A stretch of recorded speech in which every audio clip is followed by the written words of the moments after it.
مل کے درود بھیجیے علی محمد صلی علی محمد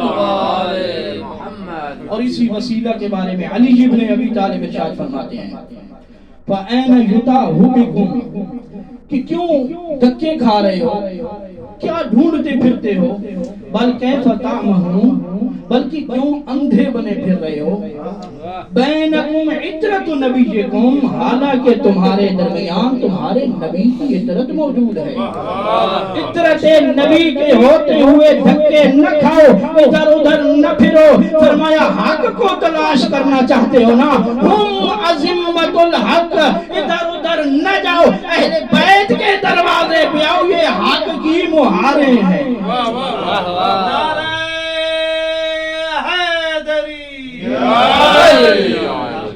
ہم عظمت الحق، یہ اہل بیت حق کی مہارے ہیں۔ ہمارے مکتب میں یہ چھوٹا بڑا ہونا معیار نہیں ہے، یہ کسی اور کے ہاں معیار ہوگا۔ ہمارے مکتب تشیع میں فقط حق معیار ہے کہ حق کے ساتھ ہونا چاہیے، لیکن تاریخ میں رکھ دیا ہے میرے ایمان کا تقاضا ہے میں اس کا احترام کروں۔ اور یہی امام محمد تقی ہے، جب مامون نے بلایا ہے تو بغداد میں پہنچے، مامون کہیں شکار پہ تھا، واپس آ رہا تھا، امام محمد تقی کھڑے تھے، کچھ بچے کھیل رہے تھے لیکن مولا کائنات کی امور میں غور و فکر کر رہے تھے۔ جب مامون قریب آیا وہ بچے ڈر کے بھاگ گئے، امام محمد تقی کھڑے رہے، 9 سال کا سن ہے، کھڑے رہے۔ مامون نے آ کے کہا کہ باقی بچے بھاگ گئے، تو کیوں نہیں بھاگا؟ میرا دل کہتا ہے یقیناً امام نے کہا ہوگا مامون تو جانتا نہیں میں بھاگنے والے خاندان میں سے، میرا تعلق بھاگنے والے خاندان میں سے نہیں ہے۔ کہا بھاگنے کی ریزن اور وجہ جو ہے وہ 3 ہی ہو سکتی تھی، یا تو یہ تھا کہ راستہ تنگ ہوتا تو تب میں چلا جاتا، راستہ بھی وسیع پڑا، یا یہ ہے کہ میں تیرا مجرم ہوتا تو پھر تجھے دیکھ کے بھاگتا، ایسی بھی کوئی بات نہیں ہے، یا یہ ہے کہ تو بہت بڑا ظالم ہے اور بغیر جرم کے لوگوں پہ ظلم کرتا ہے۔ کہنے لگا نہیں ایسی بات نہیں۔ امام نے کہا پھر میں کیوں بھاگتا؟ اتنی گفتگو ہوئی، مامون آگے چلا، تھوڑی دیر کے بعد پھر مامون واپس آ کے کہتا ہے کہ کسی عظیم خاندان کے لگتے ہو، یہ تو بتا میرے ہاتھ میں کیا ہے، میرے ہاتھ میں کیا ہے؟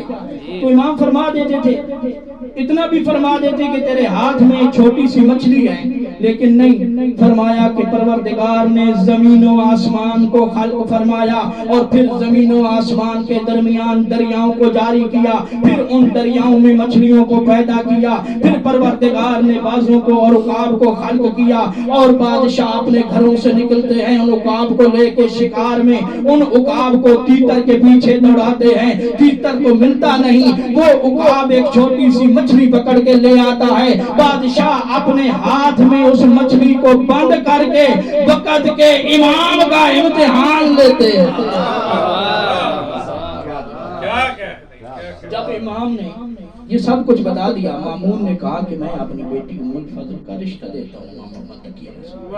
عباسیوں کو پتا چلا، انہوں نے اعتراض کیا، کہا اتنا چھوٹا سا بچہ، تمہیں پتا ہے یہ عالم بھی ہے کہ نہیں ہے؟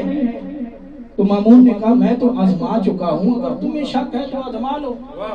مناظرہ طے ہو گیا، دربار سج گیا، تاریخ کہتی ہے 900 کرسی لگ گئی اور 900 لوگ کرسی نشین کرسیوں پہ بیٹھ گئے۔ امام محمد تقی کا سن ہے 9 سال کا، دربار میں تشریف لائے اور یحییٰ بن اقسم بہت بڑا قاضی و قضات تھا اس دور کا، یہ بھی آ گیا۔ اس نے کہا کہ میں کچھ سوال پوچھنا چاہتا ہوں۔ کہا بچہ ہے، نماز روزے کے احکام تو جانتا ہوگا، حج کے مسائل سے واقف نہیں ہوگا۔